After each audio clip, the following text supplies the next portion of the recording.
Olá, boa noite. Já está no ar mais um Tá na Web, o programa que te deixa por dentro dos assuntos que estão sendo falados e pesquisados na internet, principalmente aqueles que viraram trends no Google.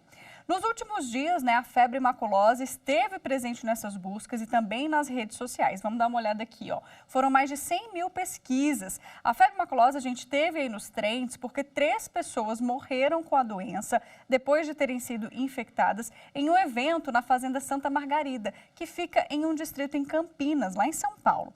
E aí ontem a prefeitura de lá confirmou mais um caso suspeito de uma adolescente que mora em Campinas e segue internada.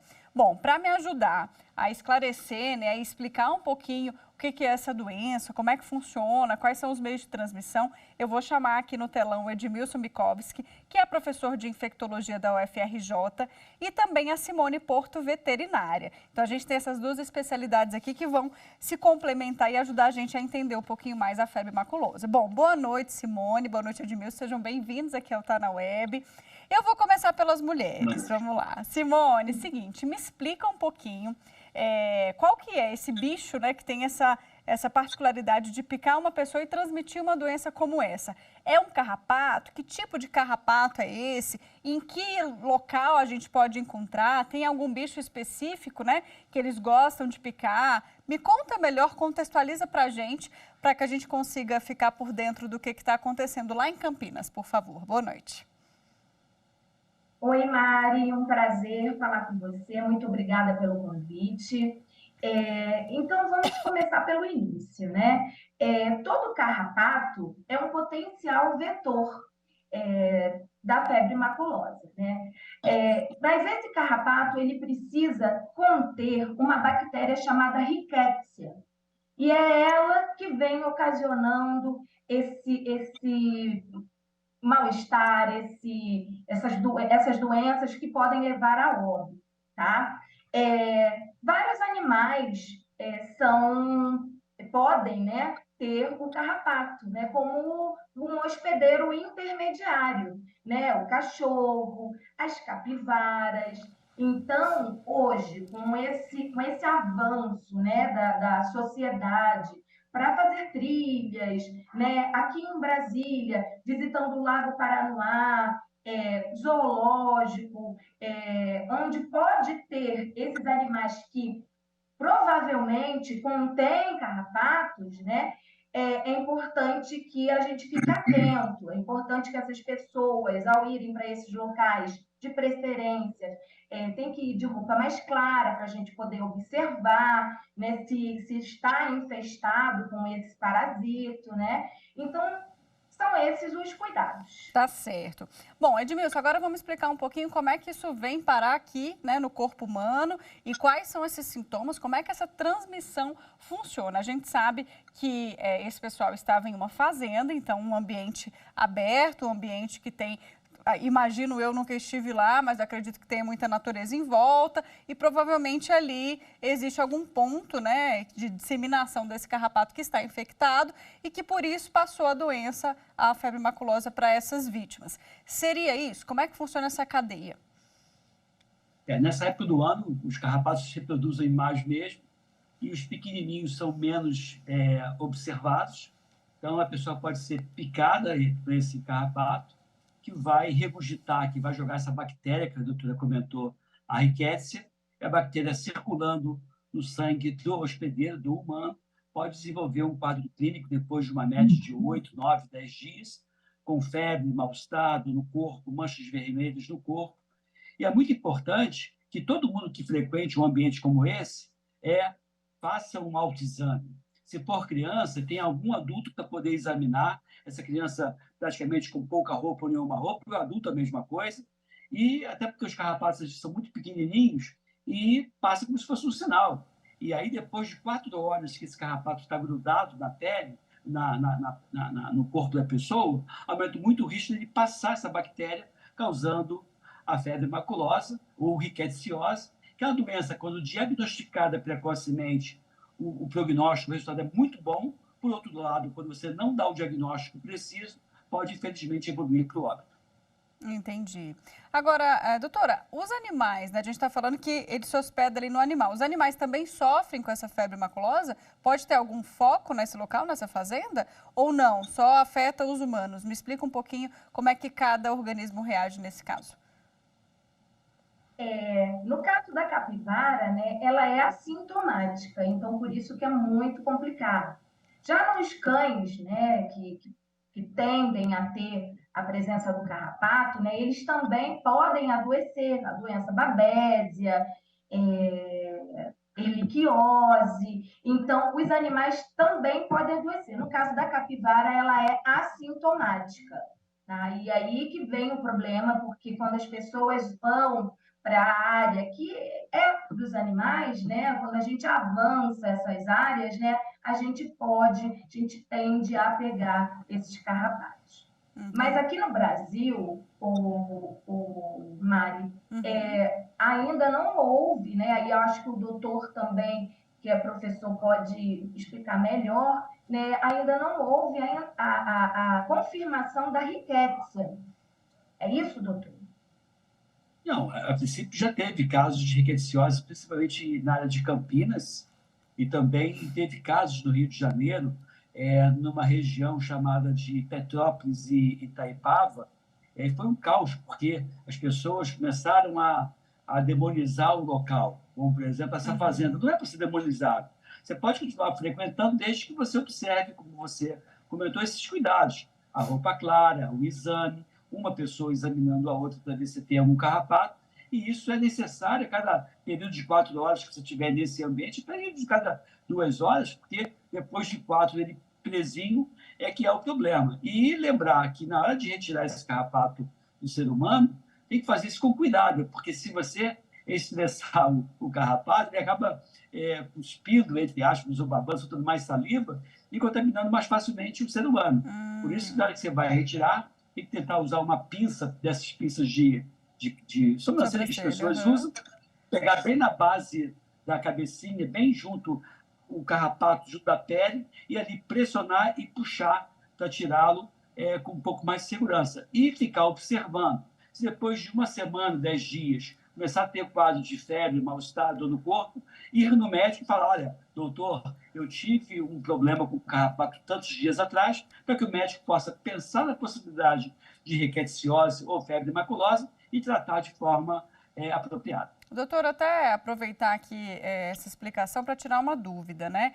Você falou aí sobre os sintomas, que eu vou até pedir para o senhor repetir um pouquinho para que a gente consiga explicar de forma melhor, mas eu fiquei com uma dúvida. Existe algum teste ou o diagnóstico é clínico para saber se a pessoa tem ou não? Como é identificada a febre maculosa, então? Existe teste, sim, laboratorial, que pode detectar os anticorpos que essa pessoa produziu, né? Existe, então, imunofluorescência, que é o nome do exame que você pode fazer com o intuito de dar o diagnóstico. Só que como você avalia a presença de anticorpos, se eu tiver adoecido neste momento, pode ser que eu não dê tempo ainda de eu fazer os anticorpos. Então, muitas vezes, você pode tratar com base clínica, na alteração que o paciente apresenta, mais o relato.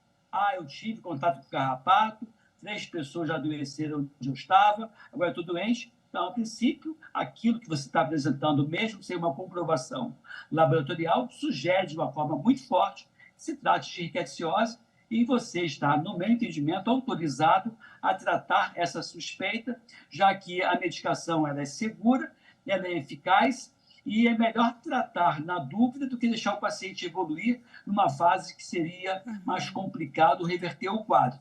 Então, a manifestação clínica, febre, manchas no corpo, mal-estar, dor de cabeça, sinais infecciosos que podem simular outras infecções, como, por exemplo, dengue e até mesmo meningite. E a causa-morte é lesão renal, lesão pulmonar e lesão do sistema nervoso central, sangramento que pode ocorrer por conta dessa infecção. Tá, doutor, já eu quero voltar contigo para a gente falar um pouquinho mais sobre a questão do tratamento, como é que funciona, né? E por que essas pessoas vieram a óbito, então, se foi um diagnóstico mais tardio, já a gente volta nesse assunto. Mas eu queria trazer aqui um dado que o Brasil teve, né, 753 mortes pela febre maculosa nos últimos 10 anos. E aí São Paulo chama atenção porque concentra 62% desses óbitos. Então, doutora Simone, em relação a controle, a zoonose, existe alguma questão na região de São Paulo, a não sei, vigilância sanitária talvez, que esteja mais acompanhando mais de perto essa situação?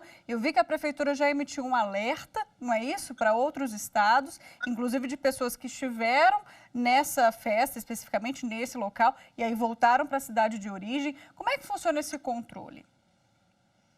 Então, a prevenção, né, é a gente se proteger, né, quanto a essa infestação, né, usar repelente, roupas claras, né, mas o órgão responsável, no caso dos animais, é a zoonose, tá, que está vinculada a toda a Secretaria de Saúde. Em qualquer estado existe a zoonose e ela é vinculada à Secretaria de Saúde. Então, como a gente vai poder se proteger para isso, realmente, eu penso que a gente não precisa se alarmar, tá? Eu acredito que a gente, fazendo todo o processo de prevenção, né, colocando repelente, saindo com roupa clara, evitando contatos com animais silvestres, tá? Não precisa se aterrorizar e nem maltratar o animal silvestre contra isso, né? Porque a gente tem essa preocupação de falar e virar um terror e isso acabar ocasionando aí extermínios de espécies, enfim. Mas a gente pode conviver, mantendo distância, se observando, usando roupa clara, porque a roupa clara permite que a gente visualize o carrapato. O carrapato, quando ele é muito pequenininho, ele tem pontos escuros, então não é muito difícil de você, numa roupa clara, não é muito difícil de você não conseguir vê-lo, tá? Então, mas o órgão, como você perguntou, seria a zoonose. Cada um pode entrar em contato com a zoonose do seu estado, com a zoonose do seu município. Aqui no Distrito Federal, a gente tem a zoonose muito atuante, estamos atentos quanto a essa doença, né? Mas no mais é isso, a gente não precisa criar pânico. Tá. Você falou algo importante, só para a gente repetir, você mencionou repelente. Doutor, o repelente, ele ajuda realmente o carrapato, né, a não se aproximar? O ideal, a gente poderia tratar como uma medida de prevenção, talvez barata e eficaz, né, quando a gente for ter contato com a natureza ou com locais mais afastados, que possivelmente, né, possa ter aí alguma questão com o carrapato envolvida? O repelente sempre vai ajudar. Se você tiver uma pessoa com repelente e outra sem, provavelmente o carrapato vai optar por quem está sem repelente. Lembrar que tem que reaplicar, seguir as orientações do fabricante. E esse número que você falou de São Paulo pode ser um número aumentado de casos ou pode ser uma detecção mais apurada. Não estou aqui para defender São Paulo, não, né? Sou do Rio de Janeiro, mas, de qualquer forma, pode ser que São Paulo esteja sendo mais eficiente no diagnóstico e na notificação. Então, pode parecer, de uma forma não verdadeira, que São Paulo vive uma situação pior do que os outros estados. Para mim, isso pode ocorrer em qualquer estado da federação, qualquer cidade da federação, qualquer logradouro que tenha animais tipo capivara, animais de grande porte, como cavalos, bois, etc. Então, qualquer região é de risco, e é por isso, é muito importante que todo e qualquer médico de qualquer região desse país fique atento quanto a essa possibilidade, para dar o diagnóstico, notificar e fazer as intervenções necessárias. A doutora Simone mencionou a zoonose, no caso, né, dos animais, referente à questão veterinária. Na questão dos humanos, é a vigilância sanitária que faz esse acompanhamento e também fica por dentro desses casos e é notificada? Como é que funciona? Agora vamos olhar um pouquinho para a gestão da saúde nesses casos que chamam a atenção. Como o senhor disse, pode ser realmente um caso isolado, mas os números mostram, né, que 62% desses óbitos aconteceram em São Paulo, também uma região muito grande. E eu acredito também, doutor, que deva haver subnotificação, porque como é uma doença também muito parecida, né, os sintomas com dengue, por exemplo, às vezes a pessoa nem é diagnosticada de forma correta. Estou errada? Não, isso é perfeito. É por isso que é importante o paciente ser orientado. Eu costumo dizer que a causa principal, o principal problema de saúde pública da população brasileira é a falta de informação ou educação para a saúde. Uma população bem orientada, seguindo as orientações, por exemplo, que a doutora Simone deu em relação à prevenção, ou uma vez agredido por esse carrapato, se essa pessoa comunicar direitinho para o médico, é extremamente improvável que ela evolua com quadro de maior gravidade, porque o médico vai aventar essa hipótese, vai pedir os exames, confirmar e dar o diagnóstico certinho e tratar. Então, é sim a vigilância epidemiológica ou vigilância sanitária, de acordo com cada região, às vezes isso é competência do município ou do estado, dependendo da grandiosidade desse local, e você pode ter isso na saúde pública sem problema algum. Perfeito. Falando em tratamento, que o senhor mencionou agora há pouco, como é que funciona o tratamento? É antibiótico? Tem algum outro tipo de remédio que o paciente toma? E qual que é essa dificuldade, justamente que a gente mencionou esses óbitos aqui, a dificuldade das pessoas terem esse diagnóstico correto, né? Então, me explica um pouquinho, doutor, como é que funciona a questão desse diagnóstico, até fechar esse diagnóstico. O senhor já adiantou que é por exame de sangue, então, teoricamente, existe uma eliminação, mas eu quero saber um pouquinho também do tratamento, se ele é extenso, se ele é eficaz, quanto tempo a pessoa tem ali, né, até conseguir se tratar depois que foi diagnosticado. Isso, lógico, de forma geral, porque eu sei que é caso a caso, né? Se o paciente estiver com um quadro ambulatorial bem no início, o antibiótico por via oral vai resolver a situação do paciente e a observação. É tranquilo o tratamento. Para isso, o diagnóstico tem que ser dado num momento melhor, né? Onde você não tem as complicações. O paciente já tem complicação renal, pulmonar, neurológica, é terapia intensiva, e lembrar que é uma doença infecciosa, mas não é uma doença contagiosa, não pega de uma pessoa para outra. Você sabe a presença do carrapato vilão, do carrapato estrela, fazendo esse meio de campo. Então, é uma doença relativamente tranquila, desde que é tratada de forma adequada com antibiótico. Tem vários antibióticos que eu posso utilizar, se é uma bactéria, o tratamento é com antibiótico. Então, a evolução costuma ser muito boa. Ah, tá certo. Doutora Simone, nos animais é da mesma forma? Também se o tutor observar algum desses sintomas que a gente citou e observar carrapato no animal, é interessante fazer esse diagnóstico e também tratar com antibiótico? Como é que funciona na área animal?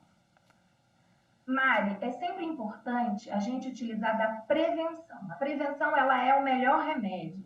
Então, no caso dos animais, usar sempre antiparasitários, né, que são remédios que são colocados em superfícies dos animais ou tomado oralmente, que são justamente para prevenir a presença de ecto- e endoparasitas, tá? Então, é importante que os tutores façam a prevenção e muitos, eles só utilizam desses recursos após o animal apresentar. Então, é importante que utilize desses produtos, né? E no animal também o tratamento vai ser por antibiótico, há também diagnóstico diferencial com hepatite, então, e com leptospirose, então a gente tem que ficar atento e sempre prevenir, a prevenção é sempre o melhor remédio. É isso, então não há motivo para pânico, certo? Vamos esclarecer isso aqui. Existe o tratamento e a vigilância sanitária e a zoonose também estão acompanhando esses casos de perto. Acho que a doutora Simone acabou de cair aqui, voltou, pronto. Vocês estão me ouvindo? Estou finalizando aqui. Sim, então, o recado final seria esse? Exatamente. Que não se crie pânico, que não precise maltratar os animais, né? É importante cada um manter o seu espaço, fazer a prevenção e vai ocorrer tudo bem. Edmilson, dicas então para quando a gente...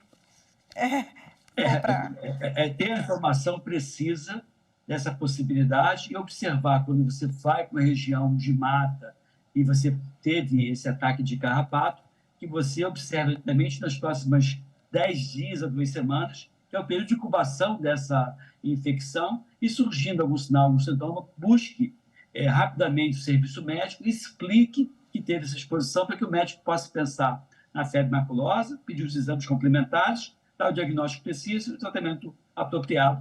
E aí vai ficar bem. Não há necessidade de pânico, né? Porque não é uma doença que se transmita de uma pessoa para outra.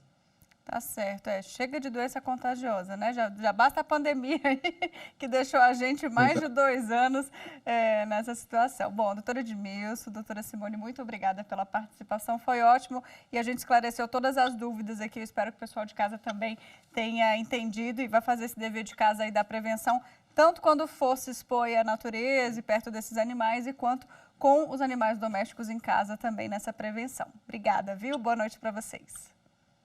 Obrigada. Bom, a gente faz agora uma rápida pausa. No próximo bloco eu volto com mais informação e também com uma fake news que a gente está desmentindo na programação da TV Justiça. Não saia daí.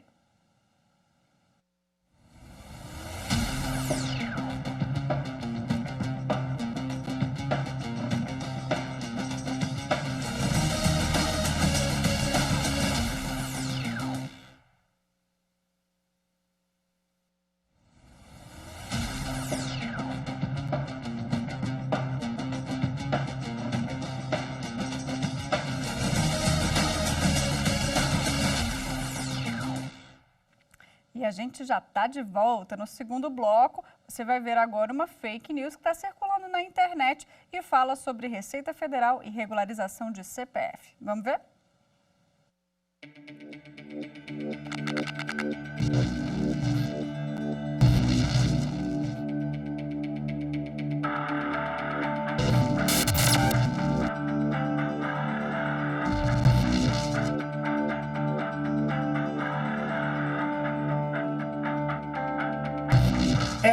Fake news, mensagem que circula pelo WhatsApp e pelas redes sociais de uma intimação para o contribuinte regularizar o seu CPF. Cuidado, não clique no link da mensagem. O conteúdo que circula não é uma informação oficial da Receita Federal. E o link ali da mensagem possivelmente será usado por criminosos para roubar dados pessoais e aplicar golpes aos usuários. A regularização do CPF deve ser feita no site oficial da Receita Federal e jamais por mensagens enviadas para o seu celular ou para o seu WhatsApp ou rede social. É isso, todo cuidado é pouco, né? Vamos falar então com a Radassa Laís Santana, que é pós-doutora em Direito Tributário. Tudo bem, doutora? Boa noite, bem-vinda aqui ao Tá na Web. Boa noite a todos que estão nos assistindo, que estão nos ouvindo. É um prazer e um privilégio estar aqui com vocês. Bom, Radassa, vamos falar um pouquinho sobre essa questão, porque quando a gente lê uma mensagem, né, ou recebe algum e-mail falando sobre regularização de CPF, falando que a gente está devendo, a gente acaba dando uma atenção para aquilo e muita gente é enganada, né? Essa é uma forma comum, e você tem acompanhado, já que está nessa área aí tributária, essas tentativas até de golpe, né? Porque normalmente a pessoa vai clicar em um link, os dados vão ser furtados, roubados. Como é que funciona? O que você tem visto aí dessas práticas? Olha, tem que tomar muito cuidado. Não é só receita, banco, né? A gente recebe essas mensagens o tempo inteiro. E as pessoas têm um medo da receita, né? Então, quando vem uma mensagem da receita, parece que a primeira coisa que a pessoa faz é clicar no link, né? Então, não clique, não clique no link. Sempre confira os dados. A Receita não costuma enviar, nem a Receita nem os bancos, tá? Para todos que estão nos ouvindo, as instituições oficiais, elas não enviam um link para você clicar. Então, confira na página oficial. A Receita Federal tem uma página oficial, tem um site da Receita, ou então entra no gov.br e verifica lá a sua situação. Na Receita Federal tem uma página que é gratuita para você atualizar o seu CPF, para você verificar a sua situação cadastral. Está sendo muito comum essa prática, essa questão do CPF, desde 2014, que tentam aplicar golpes, né, usando a Receita Federal. E cada vez mais as pessoas têm acesso a celulares, smartphones, então fica muito fácil, né, você receber um link por uma mensagem, por um WhatsApp, enfim, às vezes até por e-mail, a gente recebe essas mensagens que, na verdade, têm interesses aí escusos e querem roubar os dados das pessoas, dos cidadãos, querem, né, fazer uso malicioso aí da Receita Federal, do nome da Receita Federal. E normalmente, né, como quando é e-mail, ou quando é site, quando é alguma questão assim, eles basicamente, os criminosos fazem um espelho. Então, realmente parece, né, que a logo é realmente a da Receita, que eles podem ter salvado. Mas existem alguns indícios, e principalmente questões oficiais, que a gente que recebe nessas tentativas de golpe tem que ficar atento. Como, por exemplo, erro de português. Isso é clássico, né? Sempre tem uma questão desconfigurada, ou algum erro, ou falta uma vírgula, ou sobra um ponto. Geralmente tem, a logo está errada, ou vem uma mensagem que não é uma mensagem oficial, né, que não tem no site, mas aí aparece link, ou aparece erro de português. Mas a gente tem que ter cuidado, porque mesmo que venha a mensagem certinha, é fake. Então, assim, geralmente tem um erro, geralmente tem alguma imagem que identifica para quem conhece o site da Receita. Mas a gente está falando aqui, às vezes, para um contribuinte, para um cidadão, que não fica tão do site da Receita para ver. De repente, recebe lá no seu celular uma mensagem no WhatsApp, com uma logo da Receita Federal, né, um brasão e tal. Aí já assusta e fala, meu Deus, recebi uma intimação, meu CPF está errado, deixa eu ver o que é. Não faça isso. Então, recebeu essa intimação, dá uma conferida, né? Vai lá no site oficial, dá uma olhada nos canais oficiais. Geralmente tem um erro na mensagem, geralmente a configuração, às vezes, até da logo está errada, mas vai que eles aprimoram e colocam tudo certinho. Então, é bom tomar cuidado. Tomem cuidado, não cliquem nos links.